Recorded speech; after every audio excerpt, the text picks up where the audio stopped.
हैदराबाद के KBr park road पर हफ्ते की रात एक तेज रफ्तार BMW कार बेकाबू होकर सड़क के दरमियान मौजूद डिवाइडर पर चढ़ गई, जिसके बाइस इलाके में ट्रैफिक शदीद मुतासिर हुई। पुलिस के मुताबिक इब्तिदाई तहकीकात से शुबा है कि हादसा तेज रफ्तारी और लापरवाही से गाड़ी चलाने के बाइस पेश आया। हादसे के बाद कार कुछ देर तक डिवाइडर पर फंसी रही, जिससे सड़क पर ट्रैफिक जाम की सूरत हाल पैदा हो गई। इतला मिलते ही पुलिस मौके पर पहुंची, ट्रैफिक को मामूल पर लाया और गाड़ी को वहां से हटाने के इक़दाम किए। पुलिस ने कार के ड्राइवर को तहवील में ले लिया, जबकि हादसे का शिकार गाड़ी को टो करके थाना मुंतकिल कर दिया गया। पुलिस ने सिलसिले में मुकदमा दर्ज करते हुए ड्राइवर की मुकम्मल शिनाख्त और हादसे की वजूहात से मुताल्लिक मज़ीद तहकीकात कर रही है।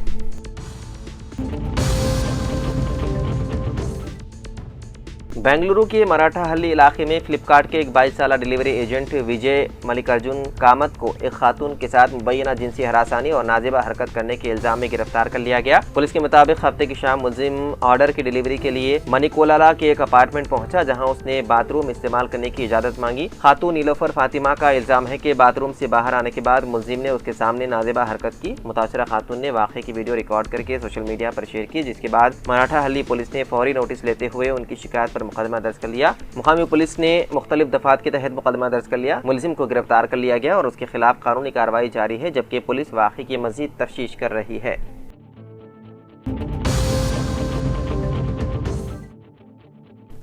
हैदराबाद की जुबली हिल्स पुलिस ने तमिल फिल्मों की मारूफ अदाकार आर्या के खिलाफ शूटिंग के आलात किराए पर लेने के बाद बकाया रकम अदा न करने के इल्जाम में धोखाधड़ी का मुकदमा दर्ज किया है। यह मामला इतवार को मंदिराम पर आया। शिकायत कुनंदा जावेद, जो ताहिर सिनेटेक्स नामी प्रोडक्शन हाउस के मैनेजर है, ने अपनी शिकायत में इल्जाम लगाया है कि अदाकार आर्या ने उनकी कंपनी से शूटिंग का सामान किराए पर हासिल किया, लेकिन 1 करोड़ 80 लाख रुपए का बिल अदा नहीं किया। शिकायत की बुनियाद पर जुबली हिल्स पुलिस ने अदाकार आर्या के खिलाफ BNS की दफा 318 के तहत धोखाधड़ी का मुकदमा दर्ज कर लिया। जुबली हिल्स पुलिस ने मीडिया से बात करते हुए बताया है कि अदाकार आर्या के खिलाफ मुकदमा दर्ज कर लिया गया है और मामले की मुख्तलिफ जावियों से तहकीकात की जा रही है।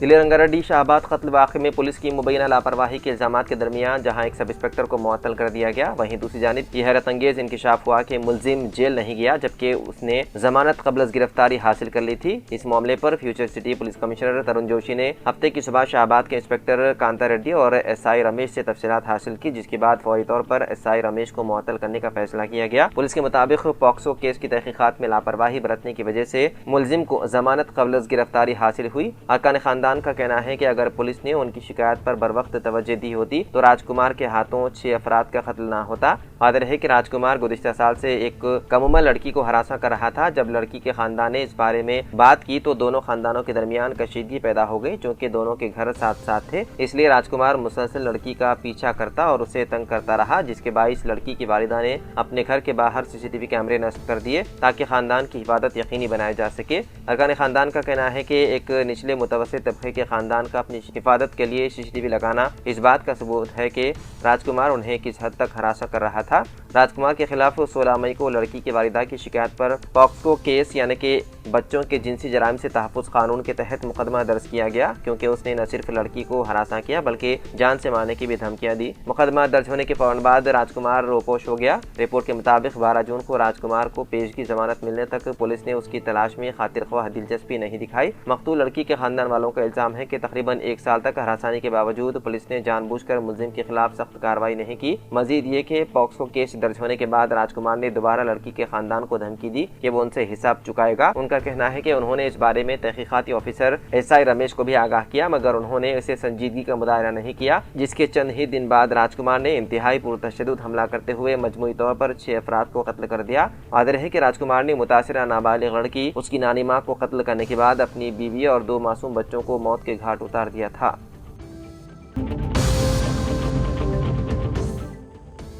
मुल्क भर में यकसा इंतखाबात से मुतालिक बिल का जायजा ले रही मुश्तरका पार्लिमानी कमेटी ने इस बारे के इशारे दिए हैं कि साल 2029 में आम इंतखाबात के साथ ही तमाम रियासतों के इंतखाबात मुनक्किद हो सकते हैं। गोवा का दौरा कर रही मुश्तरका पार्लिमानी कमेटी में शामिल अरकान पार्लिमान व जिम्मेदारों ने मुख्तलिफ तंजीमों और इदारों के सरबराहान व गैर सरकारी तंजीमों के जिम्मेदारों से मुलाकात के दौरान दिए गए इशारों में ये बात कही। बताया जाता है कि मुल्क में यकसा इंतखाबात के जरिए हिंदुस्तान की 7 लाख करोड़ की मईशत को महफूज किया जा सकता है, जो मरहलेवार और मुख्तलिफ तवारीख में होने वाले इंतखाबात के सबब खर्च होते हैं। सदरनशीन मुश्तरका पार्लिमानी कमेटी PP चौधरी ने दावा किया है कि मरकज़ी हुकूमत ने जो मनसूबा तैयार किया है, इस पर अमलावरी के लिए अब तक जिन लोगों से मुलाकातें की गई है उनमें 99% तंजीमों और इदारों के जिम्मेदारों ने तायीद की है। उन्होंने बताया है कि मुल्क में यकसा इंतखाबात के सिलसिले में पार्लियामेंट में पेश किए गए 129 तरमीमी बिल पर सिविल सोसाइटी, तालीमी इदारों, गैर सरकारी तंजीमों के अलावा मुख्तलिफ सियासी जमातों के कायदीन की राय के साथ रियासती हुकूमतों की आरा हासिल की जा रही है और अब तक जितने लोगों से मुलाकात की गई है उनमें 99% मुलाकात करने वालों ने यकसा इंतखाबात की तायीद की है।